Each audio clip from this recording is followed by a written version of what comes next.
Aaron Gilmore. Thank you, Mr Chair. Look, I just think it's a bit of time to not talk about blondes and Kill Bill or anything like that, particularly coming from that member, but I want to actually answer some of the issues that are raised. And let's just go back to what we're about, part 2 of the electricity bill.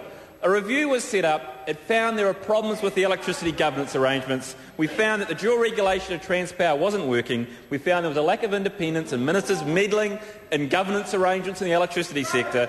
And we found there was very slow progress on rulemaking.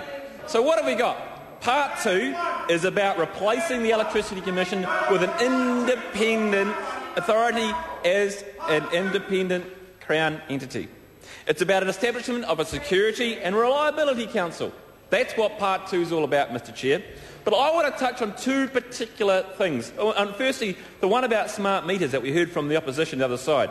The worry and fear that smart meters, this bill should do more to do that sort of thing. Well, I can tell you in Christchurch where I live, there's 140,000 smart meters in homes as we speak, with the ability to do all the swinging, singing things that they want to do in the future, when the technology is ready, Mr Chair, and I think that's the right appropriate thing. We've had this debate in the House before, and we decided the best thing to do was set up the governance arrangements to allow that to occur in the future, not now. The technology is not yet ready. It's an idea whose time has not yet come, Mr Chair.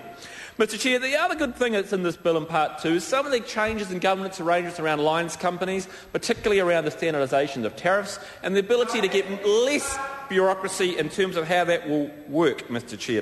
And I think that's a good thing. When you actually look at it, we heard it from the Naya Mahuta about the issues about bureaucracy.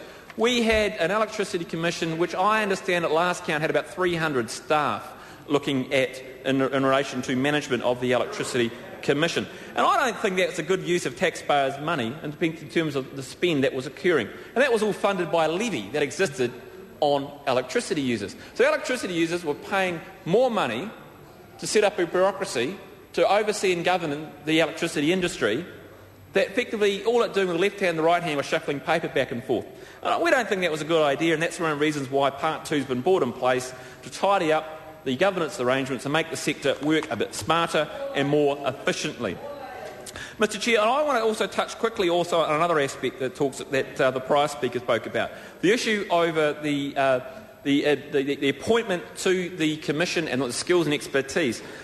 One of the issues we do have is the current governance arrangements are not independent. Effectively, they were an independent Crown entity. The new Electricity Authority will be an independent Crown entity, Mr Chair. It's in the bill. It's in the bill, Mr Hipkins. The bill, Mr Hipkins, it says the word, it will be an independent Crown entity, and it's in the bill. You should actually read it, Mr Hipkins, and maybe you'd actually get your head around what the bill actually says. It says that the Electricity Authority will be an independent Crown entity, independent of ministers, independent of some of the meddling that has occurred. And that was one of the reasons why electricity prices went up 72% under 9 years of Labor. 72% under 9 years of Labor. That's one of the major reasons why we've put in this thing.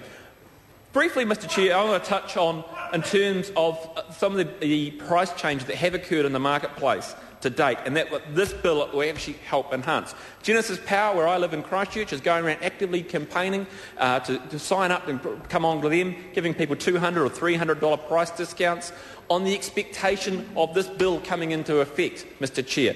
And the governance arrangements that are put in here are more efficient and will allow more competition for the likes of Genesis in Christchurch to compete for customers. They told the Select Committee during the Select Committee process, when these issues came up, that they could not do those competitive continuation of those price discounts if this bill did not go ahead. So that's proof in the pudding that this bill would bring in place lower price path increases, and that, Mr Chair, is what this government's all about, reducing bureaucracy, reducing the price path to consumers and putting in place less bureaucracy and more certainty to those companies out there that want to invest in new generation, whether it be renewable, which is what in many cases we've seen in terms of geothermal and wind generation, or in terms of other thermal support situations. And I think that's a good thing. Chairman.